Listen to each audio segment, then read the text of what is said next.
Assalamualaikum warahmatullahi wabarakatuh. Selamat bertemu kembali dengan saya di Sagustian Learning Channel.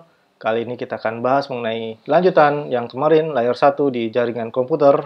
Ya, mana? Layar 1 kita akan membahas network topology. Nah, ini tulisannya.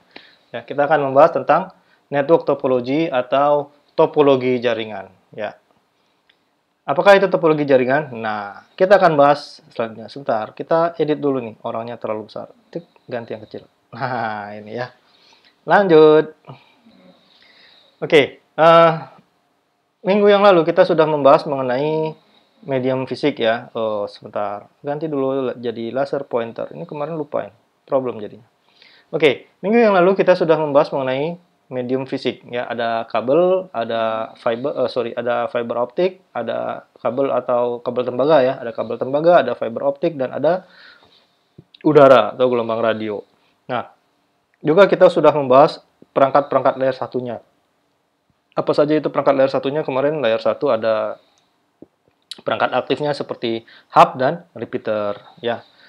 Dan juga hari ini kita akan membahas masalah topologi ya, network topologi atau topologi jaringan. Topologi itu bisa kita artikan sebagai bentuk ya, struktur jaringan ya. Bentuknya dirancang seperti apa ya, bentuk susunan fisiknya ya. Susunan fisik yang membentuk susunan fisik dari alat-alat jaringan. Ada komputer, ada switch atau hub, ada kabel atau medium yang lain ya. Dan itu akan membentuk susunannya akan membentuk suatu gambaran tertentu. Nah, itu yang kita sebut dengan topologi. Oke. Nah, sebelumnya kita ingat lagi ya, kita refresh lagi ingatan kita untuk simbol-simbol jaringan. Di sini kita akan banyak membahas tentang akan banyak menggunakan simbol tentang komputer, tentang laptop, server, mungkin ya nanti ada server, kemudian ada router, switch, ada CSU DSU mungkin ya, ada bridge, mungkin ada hub. Nanti yang jelas ini adalah perangkat-perangkat yang paling sering ya digunakan. Jadi ini saja ini yang perlu kita ingat betul-betul ya. Kalau yang lain, ya itu kita tinggal lihat lagi kalau lupa. Oke, lanjut. Nah, ini sudah kita bahas juga kemarin ya. Physical layer itu berada pada layar layar satu ya, layar paling bawah. Dia berhubungan dengan medium, dengan sinyal, dan dengan transmisi biner ya. Jadi ini sudah kita terangkan dalam pertemuan-pertemuan sebelumnya. Oke. Ini fungsi dari layer 1 ya. Kita udah bahas mengenai signaling ya, encoding decodingnya seperti apa. Ini juga mungkin masih ada yang harus saya ulang nanti di video sebelumnya. Saya sudah rancang slide-nya tapi masih belum selesai. Nanti insya Allah kita bahas lagi. Kemudian masalah topologi jaringan ya. Dia mendefinisikan bagaimana layout atau struktur atau gambar jaringan ya. Layout itu ya kayak peta gitu bisa juga ya. Peta atau susunan ya, letak-letak ya, kita bisa terjemahkan seperti itu. Kemudian transmission rate dan mode transmission ini juga nanti akan kita bahas, tapi kita akan fokus ke topologi dulu. Nah, ini adalah topologi yang pertama. Ini yang siapa yang tidak kenal dengan topologi ini ya? Topologi star atau topologi bintang ya. Ingat aja Patrick ya. Ini gambar Patrick ini. Ini kepalanya, ini tangan, ini kaki. Jadi intinya, kata kuncinya di topologi star adalah adanya konsentrator ya, konsentrator atau yang menjadi pusat untuk apa istilahnya, sebagai pintu gerbang data dari satu perangkat ke perangkat yang lain, kira-kira begitu ya. Jadi topologi star ini di tengah ini bisa berupa hub atau bisa berupa switch. Kalau hub adalah layer 1, kalau switch adalah layer 2. Oke. Nah, kemudian perangkat-perangkat yang dihubungkan adalah komputer ya, bisa server ya, bisa printer yang bisa jaringan ya, dan seterusnya. Nah, ini dalam satu LAN sederhana ini ya. Dalam satu LAN sederhana di mana mereka berada dalam satu workgroup ya, dalam satu segmen IP address. IP address itu seperti apa nanti kita bahas. Kemudian ini kan gambaran ya, apa istilahnya? Skematik ya, secara skematik. Nah, secara layout bisa seperti ini nih ya. Di sini ada konsentratornya, bisa switch, bisa hub tadi ya. Kemudian kabelnya, ya kabelnya, ya namanya kabel ya, bisa kayak gini bentuknya gitu kan. Tidak, apa istilahnya, tidak ditempel ke dinding misalkan ya. Jadi ini bisa. Kemudian ini komputer atau printer nanti apapun lah. Jadi ini disebut dengan topologi star. Jadi Anda jangan membayangkan, terutama yang masih sangat baru di jaringan ya, jangan membayangkan dia harus lurus begini gitu ya. Kalau bentuknya kayak gini, kusut begini, itu tetap disebut star. Yang penting dia tetap berhubungan antara satu komputer dengan komputer lain melalui media yang di tengah ini, ya, adanya konsentrator yang memusatkan hubungan. Nah, selagi bentuknya seperti itu, maka kita sebut dia star. Oke? Jadi nanti jangan bingung kalau misalkan di ruangan melihat ini ada switch, terus kabelnya belok-belok menyusuri dinding, nanti keluar di komputer. Tuh nanti sebelum masuk ke komputer dia lewat kolong meja, lewat kubikel di kantor gitu ya. Nah, itu adalah topologi star. Jadi jangan bingung dengan topologi bentuk yang seperti itu. Yang penting kata kuncinya adalah adanya konsentrator yang menghubungkan antara beberapa device di dalam suatu LAN. Oke, jelas ya? Sip. Lanjut. Next. Nah,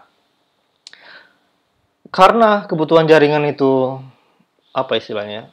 Selalu berkembang, semakin hari semakin bertambah, maka kita bisa memperbesar lagi topologi star yang tadi ya kita perbesar, kita extend ya, kita kita luaskan. Nah, itu disebut dengan namanya topologi extended star, star yang di-extend atau bintang yang diperbesar gitu ya. Nah, jadi di sini yang tadinya konsentratornya satu ya atau switch dan hubnya cuma satu ya. Kita perbesar misalnya tadi satu di sini ya, masuk ke satu komputer. Ternyata karena kita mau extend jaringannya ke ruang sebelah gitu misalnya, dan jumlah komputernya melebihi dari jumlah port yang ada di switch yang pertama ya. Misalkan ini switch yang pertama tadi yang ini. Ya, yang ini. Jumlah portnya udah full ini, ya, udah full.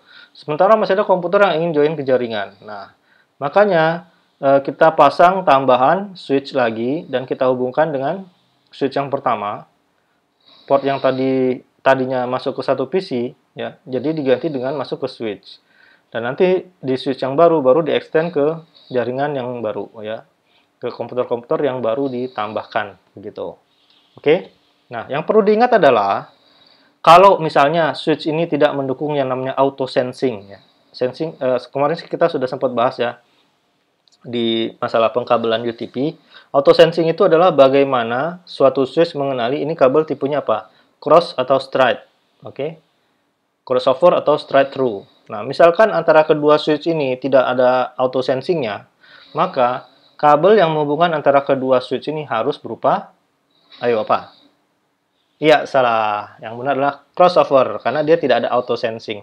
Nah, kalau misalkan dia ada auto sensing, ya, maka di sini kita bisa taruh kabel cross, bisa taruh kabel straight, tidak masalah. Ya, karena switch-nya nanti akan langsung mengenali. Oke, kemudian antara switch dengan komputer.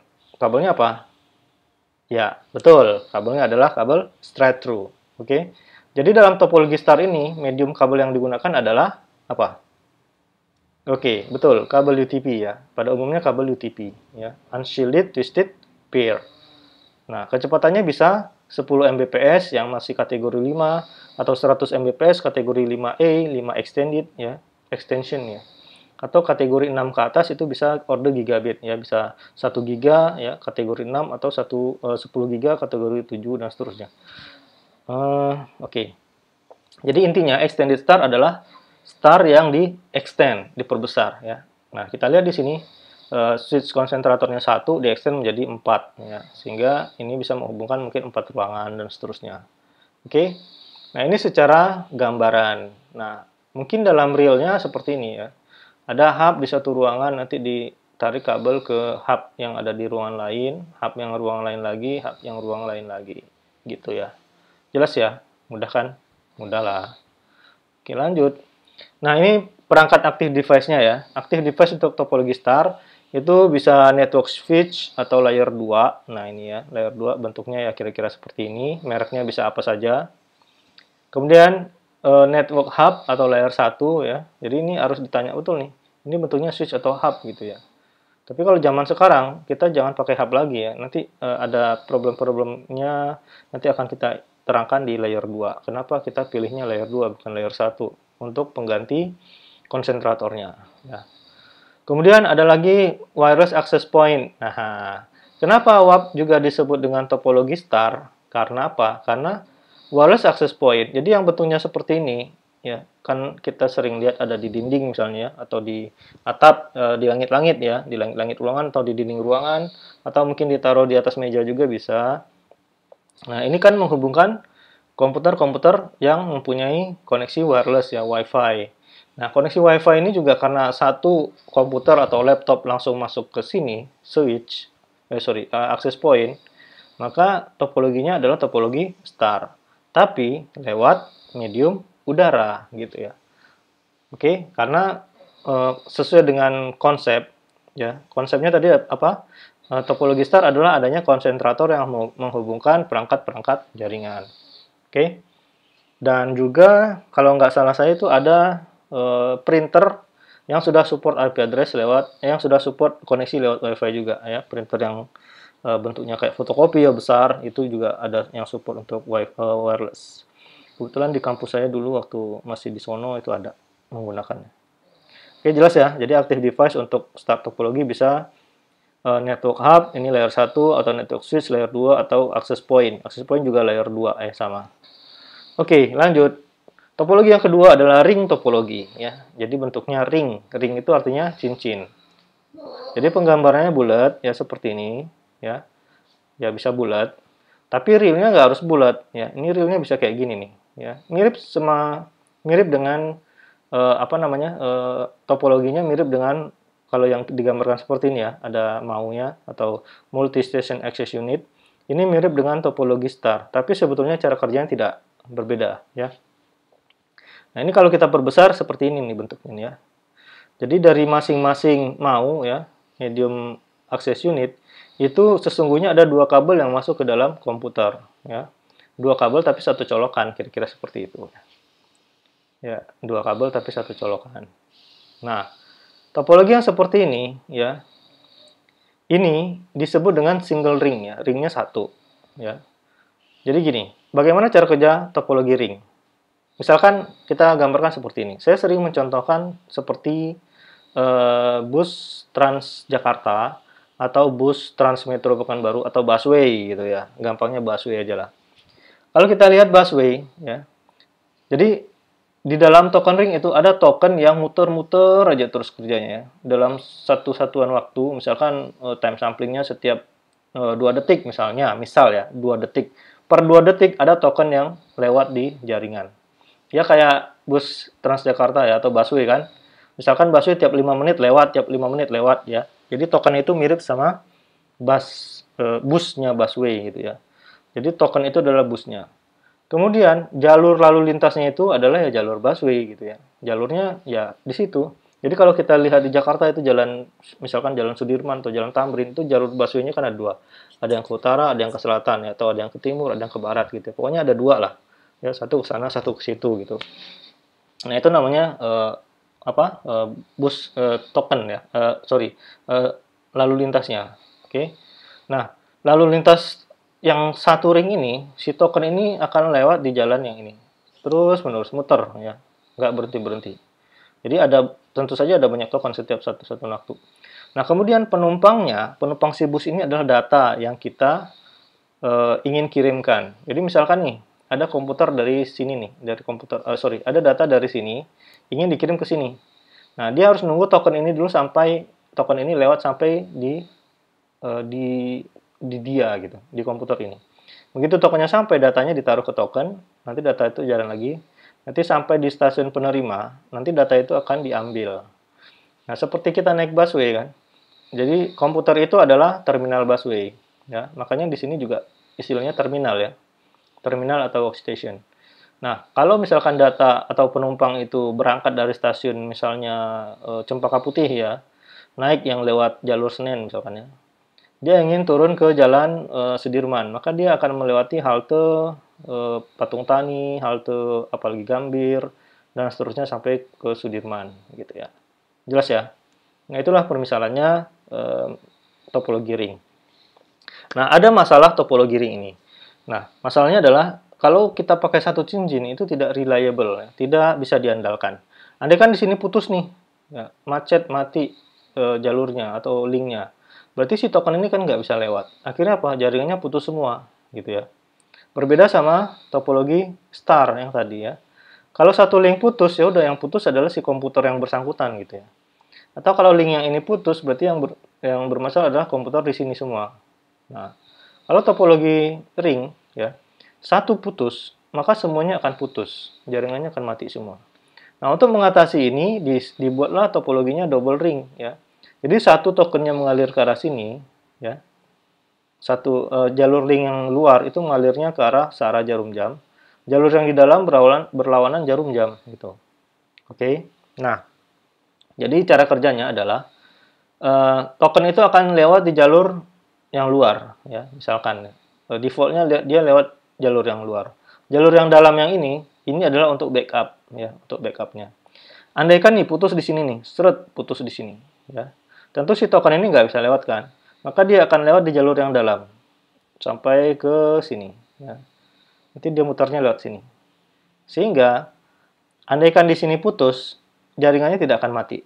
Nah, itu yang disebut dengan double ring topology ya. Jadi ringnya ada dua. Oke. Nah, kita akan lihat perangkatnya seperti ini. Ya, ini perangkatnya namanya MAU ya, Multi Station Access Unit. Nah, ini bentuknya seperti ini. Ya, ini apa namanya colokannya. Kemudian dia masuk ke terminal serial biasanya.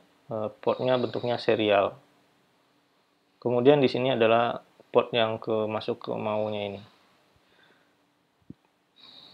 Ya, jadi topologi ring itu juga bisa bentuknya seperti ini ya. Jadi dia bisa di-extend juga.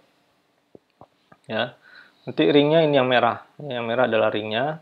Nanti masuk ke komputer, Oke.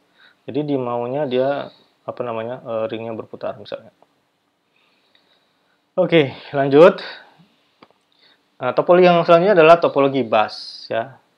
Topologi bus atau bukan omnibus law ya. Itu mirip sih, sama-sama bus, sama-sama bus. Nah, ingat aja di dalam suatu bus kan, ini kalau misalkan bus ini kan bangku penumpang, mirip kan ya? Nah, makanya disebut dengan topologi bus ya. Terus bagaimana cara kerjanya? Nih. Jadi penggambaran skematiknya seperti ini ya. Ada komputer masuk ke satu kabel lurus seperti ini, kemudian di ujungnya ada tab seperti ini ya. Ada tab seperti ini. Nah, secara realnya, ya kalau kita gambarkan perbesar ya, misalkan ini yang ini kita lihat ya. Di sini ada namanya terminator ya. Jadi tab yang di ujung tuh namanya terminator. Oke. Bentuknya kayak gini. Nah, ini ya. Bentuknya kayak gini. Ini namanya terminator. Jadi terminator ini apa istilahnya? Menyetop supaya aliran data itu tidak bocor gitu, tidak tumpah. Kalau kita ibaratkan keran wudhu di masjid ya, kan suka lihat ya keran wudhu di masjid. Kalau ini keran wudhu di ujung-ujungnya kan dikasih tab ya, supaya tidak tumpah airnya ke sini. Nah, ini keran. Nah, jadi kita bisa analogikan seperti keran wudhu di masjid. Oke? Nah, kemudian di ujung di sini terminator, di ujung di sini terminator, dan ini adalah kabel koaksial. Jadi mediumnya di sini menggunakan kabel koaksial. Ini ya, kabel koaksial. Oke. Kemudian di tengah ini ada konektor T. Nah, bentuknya kayak gini nih, konektor T. Nanti di sini kabelnya masuk, di sini masuk kabel ya. Kalau tadi di sini ada terminatornya langsung masuk ke ujung sini ya. Jadi ini nggak ada kabel lagi nih sebetulnya. Langsung ini aja, apa namanya? Langsung konektor T aja, langsung di T di tab seperti ini nih. Nah, ini gambarnya. Jadi kebetulan si perangkat ini berada di ujung ini ya, di ujung langsung dikasih tab atau terminator. Kemudian ini kabel koaksialnya masuk ke yang lain. Oke. Nah, kalau yang ini, yang di tengah, misalkan yang ini ya, di tengah sini. Ini gambarnya kayak gini misalnya ya. Dia masuk ke perangkat, kemudian ini masuk ke kabel yang lain, ini masuk ke kabel yang lain. Ya, itu contohnya ya. Contoh pemasangannya seperti itu. Walaupun ini gambarnya bukan gambar komputer ya, tapi prinsip pemasangannya seperti itu. Ya. Jadi nanti dari ujung konektor T di sini langsung masuk ke dalam CPU yang ada NIC card mendukung untuk koneksi kabel BNC-nya ya. Kabel koaksialnya. Jadi kita bisa sebut tipe kabelnya adalah kabel BNC ya, BNC gitu ya. Oke. Nah, jadi di sini bentuk terminatornya, di sini bentuk konektor T-nya. Jadi setiap masuk ke komputer ada konektor T, masuk ke komputer ada konektor T. Kemudian di sini ada kabel. Nah, kalau kabelnya bentuknya kayak gini, nanti di sini ada colokannya ya, atau port colokan. Ya, apa ya kita sebut ya? Colokan lah ya, bahasa Indonesia kan ya itu colokan ya. Colokan itu adalah alat untuk mencolok gitu kan. Ya, udah bahasa Indonesia lah itu ya. Mesti paham semua lah. Kemudian ini contoh T-konektor, ini kalau dibuka ya, ini kan tadi terpasang nih semua. Ini kalau dibuka kayak gini, ya. Jadi di sini yang lurus ini untuk masuk kabel, yang ke sini untuk masuk ke komputer. Oke. Jelas ya? Kemudian yang ujung ini misalkan ini masuk ke kabel lagi, ya. Nanti di sini di tab. Nah, kalau di tab ini nggak bisa nih. Kenapa nggak bisa? Karena bentuknya male sama male ya. Laki-laki sama laki-laki di sini. Jadi nggak bisa masuk. Jadi harus dipasang lagi konektor T di sini, baru ini bisa masuk. Ya, ini kalau dilihat di sini ada kabel tengah-tengahnya nih, ya. Kabel inti dari kabel koaksial yang berupa kawat, ya bukan yang serabut ya. Jadi di sini kawat, di sini tengahnya juga kawat. Sehingga kita bisa sebut ini adalah konektornya tipenya male atau jantan. Ini juga male atau jantan sehingga nggak akan masuk itu walaupun dipaksa ya. Makanya itu kita bisa bilang aneh aja kalau ada yang mendukung LGBT ya. Karena jantan sama jantan tuh nggak bisa masuk. Nah, ini contohnya ini ya. Nah, sini baru bisa masuk kalau jantan sama betina nih. Ini betinanya ini. Ya, female-nya ini male. Oke. Nah, jelas ya. Jadi intinya adalah cara pemasangan seperti ini. Ya. Kalau misalkan kalian nanti pergi ke toko jaringan, toko yang mau menjual alat jaringan, mereka biasanya mungkin masih ada yang menjual ya. Karena walaupun ini perangkat yang sudah lama, tapi mungkin ada juga yang masih menggunakan. Karena apa? Karena kabel topologi rancangan topologi bus ini pertama murah, kedua efisien. Ya, kenapa efisien? Kita bisa putus di mana aja nanti sambung. Misalkan nih, di sini mau nambah komputer, putus di sini kabelnya pakai ya tentu saja pakai tang ya, potong cut gitu ya, potong. Kemudian pasang konektor T, pasang colokan, kemudian pasang konektor T tengahnya. Terus sambung lagi. Udah jalan. Nanti di konektor T-nya pasang komputer lagi misalnya. Ya. Jadi ini sangat simpel. Namun ada aturan, maksimum dalam satu segmen ini adalah 30 host ya. Kenapa 30 host? Nah, itu udah berdasarkan riset juga ya. Kapasitas kabel ini maksimum bisa menampung 30 host dan dia harus dipertahankan resistansinya 50 ohm ya. Jadi terminator ini juga berfungsi untuk menahan agar resistansi kabel ini tetap 50 ohm. Oke. Nah, ini contoh topologi bus ya, perangkat aktifnya. Nah, kalau dia berupa kabel backbone ya.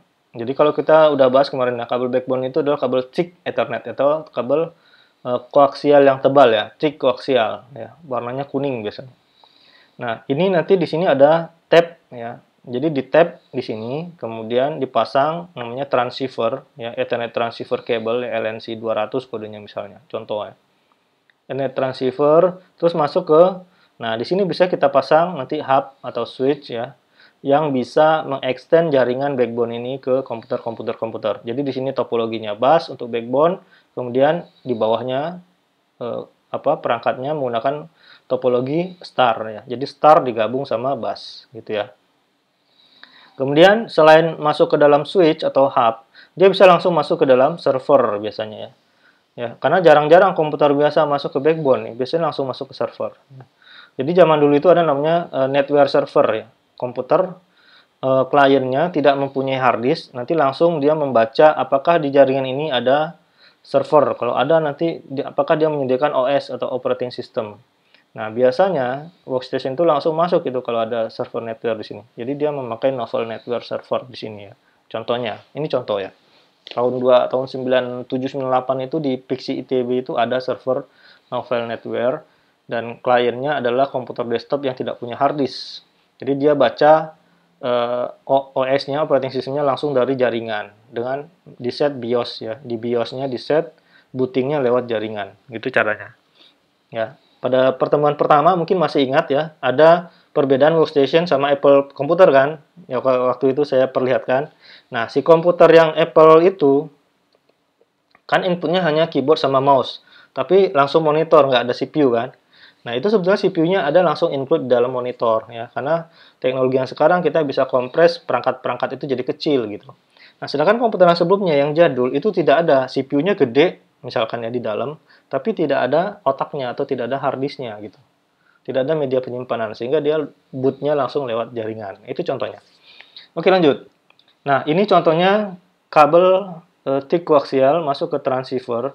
Kemudian ini namanya AUI ya, panjangnya saya agak lupa nih ya. Lupa saya panjangnya. I itu interface, U itu unit kayaknya. Nah, itu access unit interface mungkin ya. Saya agak lupa. Lupa lah, bukan agak lagi.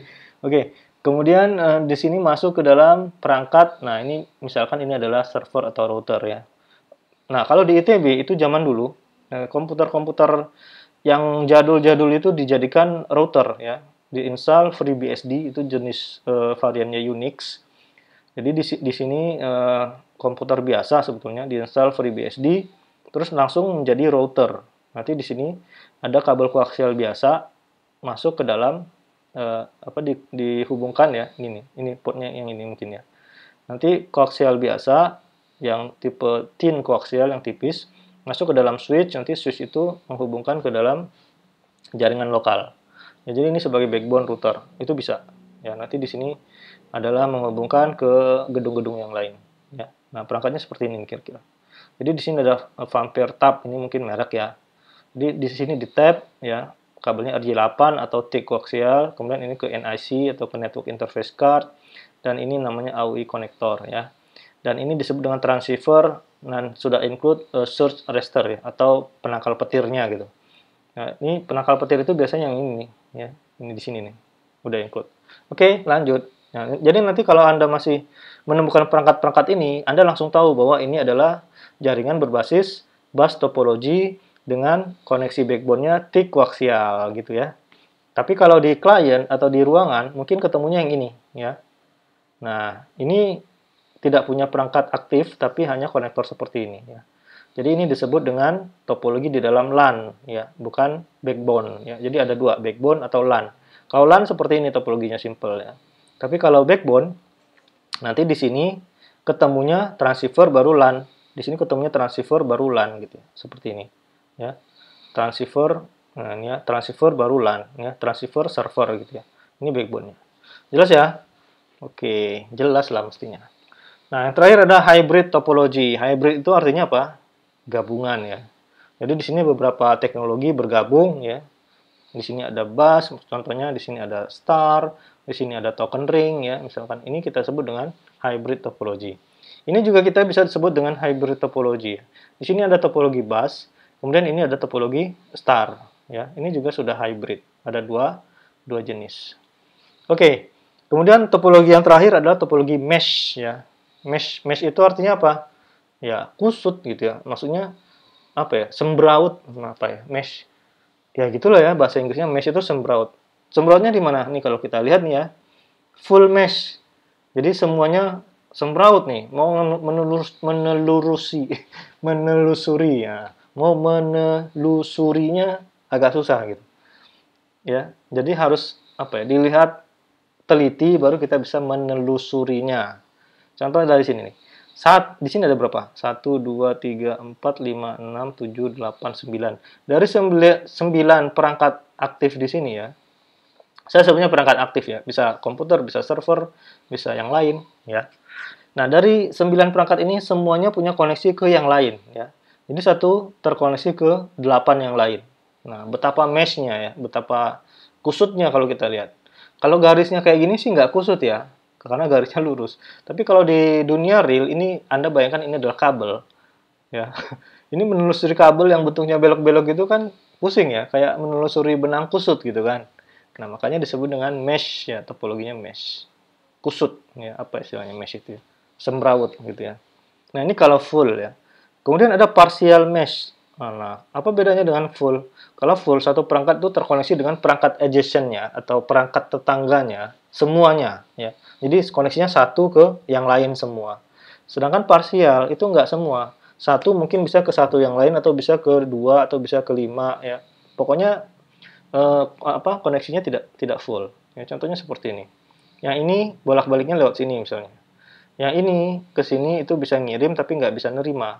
Jadi kalau mau nerima dari sini, ya dia yang ini lewat atas dulu baru ke sini misalkan gitu ya. Nah, ini koneksinya yang parsial. Mungkin dia pakai kabelnya nanti ada pakai half duplex ya atau pakai simplex, koneksinya pakai simplex gitu ya. Simplex itu apa? Nah, nanti kita bahas. Ya, jadi di sini dia simplex communication ke sini, ini simplex ke atas, ini simplex ke sini. Jadi ini kayak berbentuk apa ya? Ya kayak tadi lalu lintas ring tadi ya. Jadi ke satu arah aja. Ini misalkan kedua arah. Jadi di sini kita lihat satu komputer itu tidak terkoneksi ke semua. Tapi kalau misalkan dari komputer ini mau ke sini, nah lewat mananya kita bisa telusuri. Misalkan dari komputer yang bawah ini ke yang di atasnya ini. Dia mengirim data lewat sini, kemudian lewat atas sini, kemudian belok ke sini ya. Kemudian ini nggak ada panahnya ya. Ini kayaknya panah ke bawah nih. Belok ke sini, ini lupa kayaknya. Belok ke sini gitu ya. Oke. Sip, jelas. Oke, lanjut. Nah, mesh topology ya, mungkin yang ini jarang kita temui ya, ya. Kalau yang komputer ini jarang kita temui ya. Kalau ini juga mungkin jarang kita temui. Tapi yang akan kita temui adalah seperti ini ya. Contohnya koneksi router ya. Interkoneksi antar router itu bentuknya bisa mesh ya. Kenapa mesh? Untuk menjamin kehandalan ya, reliability agar jaringannya kalau misalkan satu link putus dia bisa lewat jalur yang lain. Jadi kalau koneksi antar router itu masih banyak atau justru harus menggunakan topologi mesh. Oke.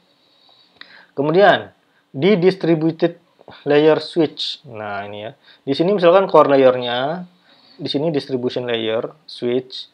Nah, dari core layer itu yang ada di ruang server ya, ke distribution itu koneksinya harus redundan ya. Jangan mengandalkan satu. Kalau satu koneksi misalkan terjadi putus, maka udah wassalam, yang di sini nggak bisa akses internet ya.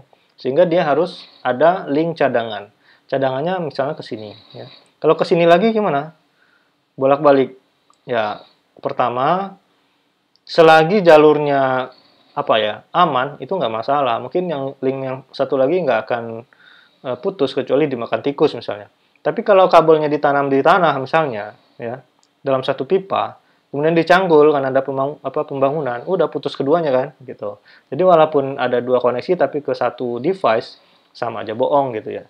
Karena itu topologi mesh-nya satu ke sini, satu ke switch yang ini. Nah, ini adalah topologi mesh yang bisa dipasang di jaringan switch ya. Jadi pertama di router ya, di jaringan router itu harus menggunakan topologi mesh untuk menjamin redundansi atau untuk menjamin reliability ya. Kemudian di switch juga sama ya, untuk menjamin reliability dia menggunakan dua topologi. Jelas ya, jelas ya, jelas lah. Yang terakhir adalah mesh router di jaringan WiFi ya. Jaringan WiFi bisa menggunakan topologi mesh ya. Dia bisa terkoneksi ke yang lain. Nah, ini sangat bermanfaat di mana? Ya, mungkin di suatu lokasi yang banyak remote area. Ya, bisa menggunakan topologi ini. Daripada kita menarik kabel, sedangkan misalnya ada di sana itu sementara. Misalkan kita buka kantor sementara di field. Daripada kita narik kabel, lebih murah pakai WiFi. Ya. Atau misalkan di daerah bencana. Ya. Itu kan misalkan infrastruktur fixnya atau infrastruktur tetapnya yang menggunakan jaringan kabel putus, misalnya. Oleh karena itu kita bisa bangun jaringan WiFi. Ini pembangunannya juga lebih cepat, nggak usah narik-narik kabel. Jadi kebutuhan data itu bisa cepat terpenuhi dengan menggunakan topologi mesh seperti ini. Jelas ya? Nah, dari gambar ini kan jelas ya. Jadi dari masing-masing router dia bisa menghubungkan area-area yang jauh atau remote area untuk bisa mengakses ke internet. Oke. Nah, take home message kali ini adalah kira-kira pernahkah Anda membuka internet dari laptop tapi sharing melalui koneksi tethering lewat HP Android atau iOS? Ya, contohnya nih. Nah, ini komputer yang saya pakai untuk presentasi sekarang. Saya koneksikan pakai HP ini ya. Jadi dari sini masuk ke HP, dari HP masuk ke internet lewat GSM. Ya. Nah, kira-kira apa nama topologi yang terbentuk dari koneksi tethering dari HP? Ya, ingat, HP ini bisa mensupport beberapa klien sekaligus ya. Jadi satu HP misalkan di-share tethering, komputer masuk ke sini, kemudian ada HP lain masuk ke sini, ada tablet masuk ke sini, baru akses internet. Kira-kira apa nama topologinya? Silakan tulis di kolom komentar, seperti biasa. Terus nomor 2 nih, ada pertanyaan. Ada topologi yang paling sederhana yang tidak dibahas dalam video ini ya. Nah, ini saya nggak sengaja tidak ditulis. Jadi ada sebenarnya satu topologi lagi yang paling sederhana, yaitu koneksi back to back ya, punggung ke punggung ya, atau koneksi apa ya? Ya kayak orang berhadapan main komputer, temennya di sebelahnya, di depannya main komputer kan komputernya punggung-punggungan gitu ya, layarnya kan hadap tolak belakang gitu kan. Nah, tapi keduanya dihubungkan dengan satu kabel ya. Dengan satu kabel UTP misalkan, kabel UTP crossover. Nah, jadi koneksinya hanya dua itu aja tuh, kayak orang pacaran gitu ya. Jadi komputernya hanya dua komputer yang terhubung dengan koneksi kabel UTP crossover. Kira-kira nama topologinya apa? Gitu ya. Kira-kira istilahnya apa atau nama topologinya apa? Aduh, dan menggunakan medium apa? Mediumnya udah saya sebutkan malah. Sorry, sorry. Ya udah, jawaban medium itu udah tersebut ya. Jadi kalian udah dapat setengah jawaban ini. Oke, sekarang sebutkan nama topologinya dan mediumnya udah disebutkan. Oke, tulis di kolom komentar video ini ya, di bawah. Oke, saya kira demikian untuk masalah topologi. Kita lanjutkan ke video selanjutnya. Silakan di mana? Di sini atau di atas gitu. Oke, ketemu lagi di video selanjutnya.